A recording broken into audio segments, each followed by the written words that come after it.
In the Father, and the Son, the Holy Spirit, one God. Okay, let's review the questions first. Here. And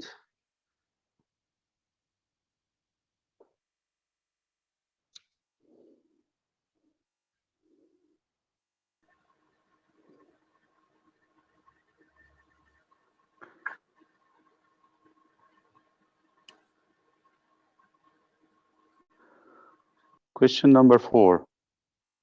Regarding the first and the last censuses in the book of Numbers, counting the firstborn exchange with the Levites, that's not the big censuses. There was a small census in chapter 3, were both conducted at the foot of Mount Sinai.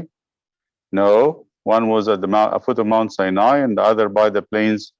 The plains is has a typo. The plains of Moab. So that B and C complement each other. One in the beginning, one at the end of the journey. They were to prepare for the division of the promised land. Yes, that's the answer. Answer is D. They were counting males 20 years and above, the fighting males, the warriors, who will take part of the land in the promised land. 6. And by the way, the book of Numbers is called Numbers in the Septuagint because it contains the censuses, numbering the people. All the following events happened at the end of the 40 years by the plains of Moab. The exchange census between the firstborn males and the Levites, we know this happened actually at the foot of Mount Sinai, not at the end. The mission of the 12 spies, yes, that happened at the plains of Moab in a place called Kadesh Barnea. Later, it will become at the border of Israel. The apostasy with Baal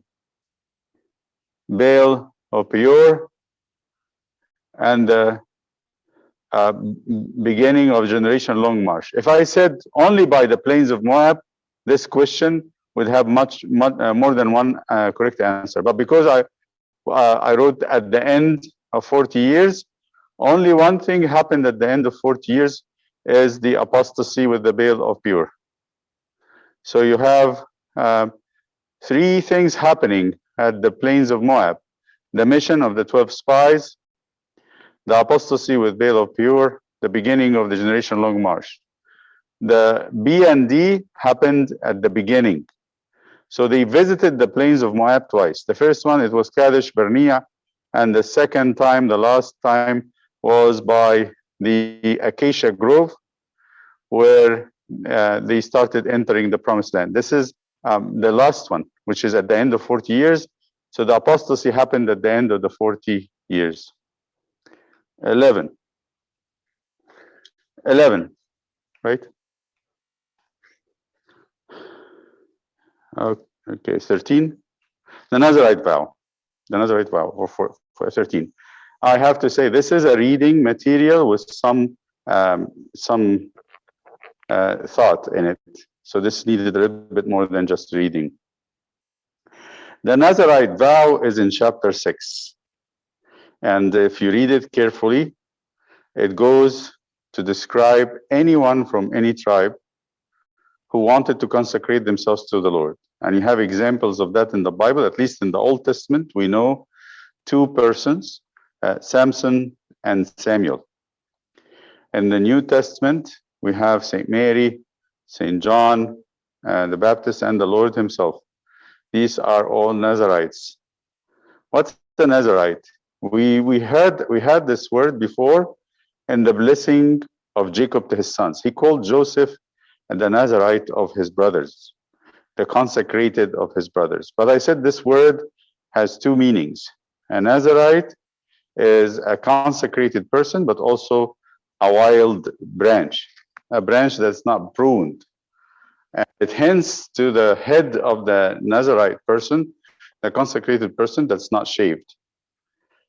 So a branch that's not pruned, and he called Joseph a branch that's not pruned and was loaded with fruit. So when you don't prune a branch, it keeps getting bigger and it dangles over the wall. And then the archer started shooting it because of the fruits that it carried. So he was consecrated. Joseph was consecrated in a way. He was different than his brothers, and he served them and he served God at the same time. So what does a Nazarite vow? Anyone in Israel, Moses had said in Numbers 6, who wanted to serve in the tabernacle and serve with the priests, to don't cut their hair. They let their hair grow. They don't eat anything from the grapes or the skin of the grape or the seed of the grape. They don't drink grape juice or drink wine. They don't eat grape leaves, anything that has to do with the vine. And when they do that and let their hair grow, they serve with the priests. They become actually, in a way, lay priests. I'm going to show you a piece from the Jewish Study Bible that comments on this, and I will share it with you. Let me just go the sharing. And here it is, what I wanted to share with you. So I'm going to go up to chapter 6. This is Numbers chapter 6. And the comment is on the vow of the Nazarite. It's here. The vow of the Nazarite. So it's from verse 1 to verse 21. Vow of Nazarite. By taking the vow of a Nazarite, an Israelite consecrates himself or herself, it can be male or female, to God for a limited time period, becoming a type of a lay priest with restrictions similar to those of the priests. The priests are not supposed to touch dead bodies.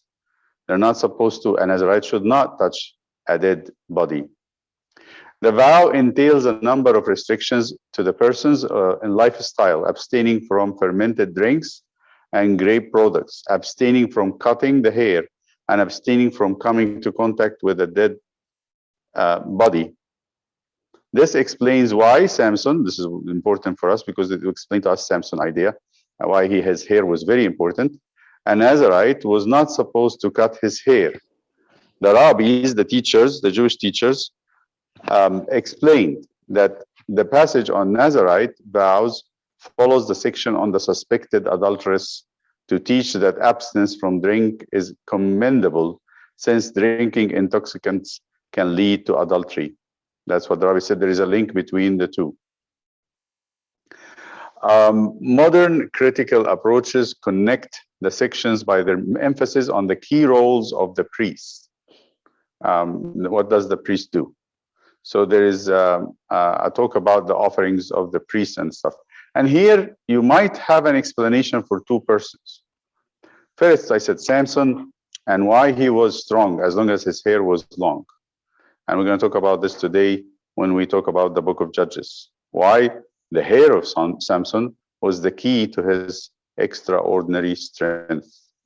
And the second, how can Samuel, who is his father, Elkanah, was known to be an Ephraimite from the tribe of Ephraim, not from the Levites, but yet Samuel was serving as a priest in the tabernacle.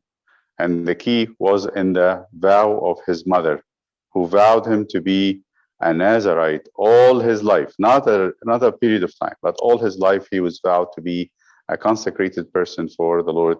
So he serves with the priest. So this is one idea to explain how Samuel can offer sacrifices and practice priesthood while he forbid the king to do that, King Saul. So these are that's the piece that I think you will not have it in your notes, and I added it afterwards after we finished, and I had an excellent question from one of you on this question number 13. How does it relate to the priesthood, the Nazarite how it relates to the priesthood? And this explains to us that God had not really restricted the priesthood to Levites. He opened it up, but for a limited period of time or lifelong if they decide to do so.